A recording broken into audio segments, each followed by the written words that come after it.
there's flags and fun, this is Europe's biggest street party. Every year over the August bank holiday weekend, Caribbean culture descends on the streets of West London for the Notting Hill Carnival. The first carnival took place more than 40 years ago. It was a way for new immigrants to stamp their own cultural identities in a society that at the time was much less welcoming. The skills of costume making, steel drumming and calypso have now come together to establish a festival of music, arts and culture. Today, the Notting Hill Carnival attracts more than 1 million people from around the world. Here they're entertained by about 64 masquerade or mass bands, while the sounds of soca and calypso rhythms boom through some 38 sound systems.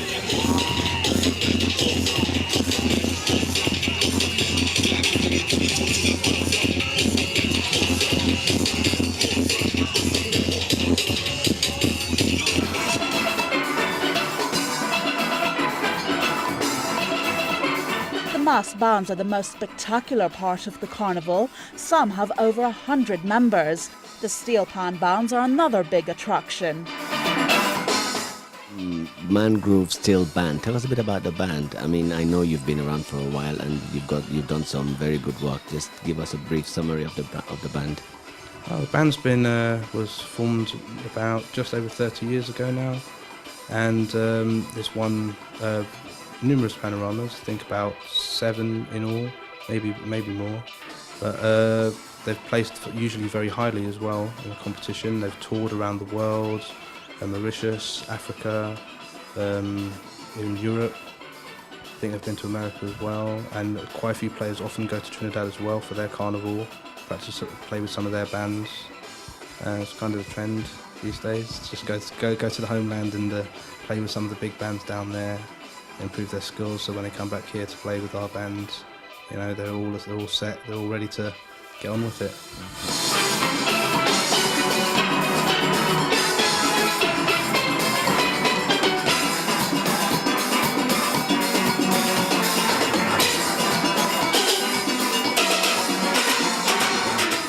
I mean, Carnival is round the corner now. How long have you been practicing? And when did you get everyone together to begin to get yourself ready for the big day? Oh, I think the band started practicing around about 4 or 5 weeks ago now, and eventually people start coming back in. When they have the time, start dropping in, just picking up their parts and choosing what bands they want to play and stuff like that. And it's been pretty hard work, but the band's worked really hard.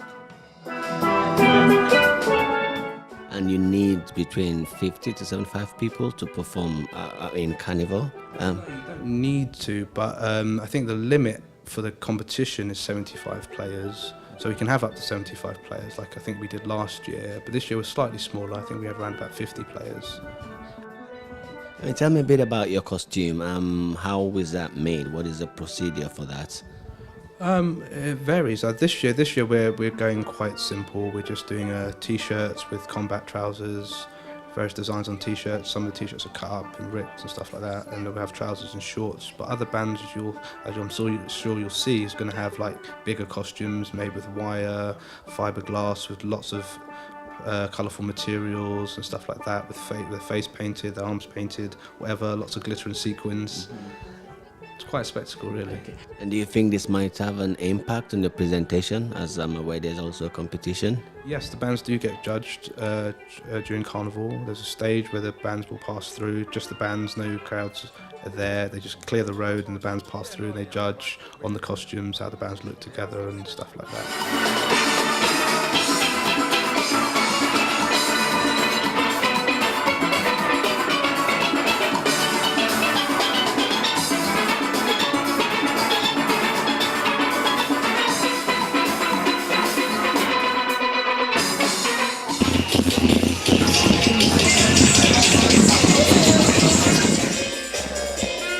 Another highlight are the sound systems, which blast out the music of legends like Bob Marley to more contemporary artists like Sean Paul and Beanie Man. Tell me, representing sound system, explain that a bit more for me.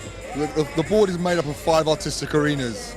There's the steel bands, the calypsonians, the DJs on the road, the sound systems and the mass arena, and I represent the sound systems on the board as their director.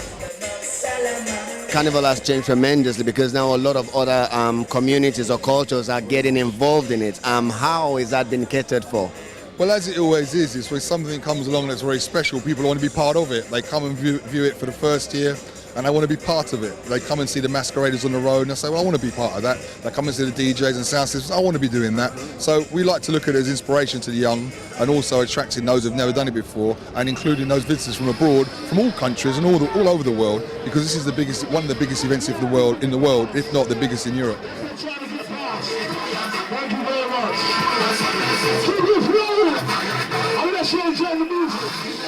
And how was this year's Carnival for you? For me, it's been 2 days of fantastic fun, enjoyment. A lot of young children coming out to enjoy themselves, a lot of happy faces, and that's what, for me, is what it's all about. Okay. I mean, I know Carnival has experienced quite a few challenges. What are your thoughts on the future of Carnival? The future of Carnival is very challenging, as it already has been for many years.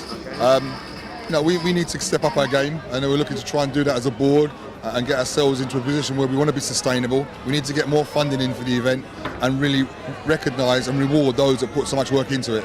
Okay. For people who's never been to Notting Hill Carnival before, what would you say to them?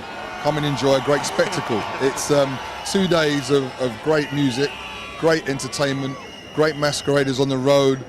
It starts off on a Saturday with Panorama, which is a steel band competition. But for those who haven't experienced it, it's all, please come and enjoy it. Don't listen to what people may say negative. No negative about it. It's all positive. And the other beauty about it, it brings everybody together. Yeah. It's a fantastic, diverse event.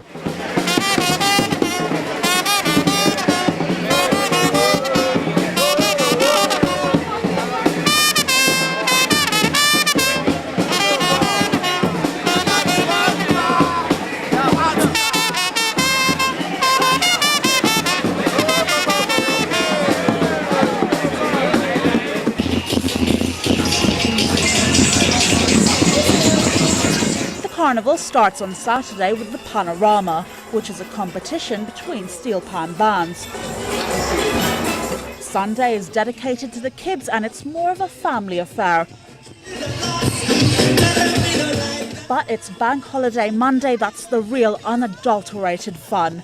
Winding and grinding on the streets of London, watching the parade sashay through the streets while enjoying some tasty jerk chicken. It's not a bad way to spend your day off work. But what does it take to organise something that's of such a grand scale? Firstly, tell me about the Notting Hill Carnival Limited. Tell me about the structure and how you work. Well, we're a board of directors, but we really leave a lot of the organising of this carnival in terms of participation to 5 arenas. And those are involved with mass bands, which you see behind, the steel pan, and then there's also calypso, and then there's the sound systems, both static and the ones on the road that accompany the bands. So they do much of the organizing and structuring of what happens on these 2 days. And what we do as the organizers, the board, is really facilitate all of that, work with all the local authorities, the emergency services, the mayor's office and so on, to make sure that everything comes together. What are the sort of preparations you have to make for an event like this?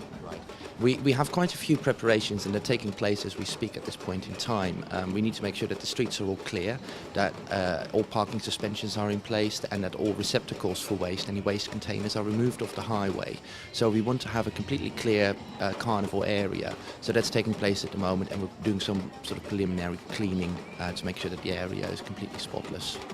I mean, Carnival has been going on for ages. I'm just wondering, are there some of the residents who are not so happy with the activities that happen during this season? And if they are, what do you do to appease them? Yeah, there's always people that aren't happy, and it's a big event that takes place in a residential street. So there are residents that have some of their property damaged sometimes, and don't have a pleasant experience. And our role, and one of my key roles, is trying to minimise that impact on residents. And we do that in advance by making sure they know when Carnival's taking place, where the parking suspensions are going to be, where to move their vehicles to, how we clear up after Carnival, and we also provide provide a noise service during the event, so officers can visit, and if they've got problems with parties or during Carnival, the noise officer will help out, trying to minimise the effects of that noise. And then after Carnival, we have a clear-up service that actually comes and steam cleans people's basements after Carnival to try and minimise the impact. You're also involved in licensing, aren't you? How does that work out? Well, we get a number of applicants who want to trade at the Notting Hill Carnival event, and they will want to trade in a range of goods, food, non-food items. We have designated pitches, and depending on the number of applicants we get, we might have 20, 30 pitches within Westminster. Kensington and Chelsea might have another 20 or 30 as well. And we allocate those pitches to the traders who have applied based on priority in terms of application, the application. The procedure, it takes the setup, all the meetings what you got to go to, and getting organised and equipment. That takes a couple of weeks to get together. So And what are some of the challenges you face being here? The challenges, boy, really. It's like trying to get set up in time, and things like my generator is just broken down, so things like that can mess up your day and make the day a lot more stressful. So I mean, there's so many different cultures participating in Carnival, and how does it feel to be kind of exposing your product to everyone here in Carnival? I think that's good, because like Caribbean food is up and coming. You know what I mean? Everybody loves Caribbean food now, so everybody wants a taste of it. So it's good for me, you know what I mean? It's good for business, so yeah, it's good.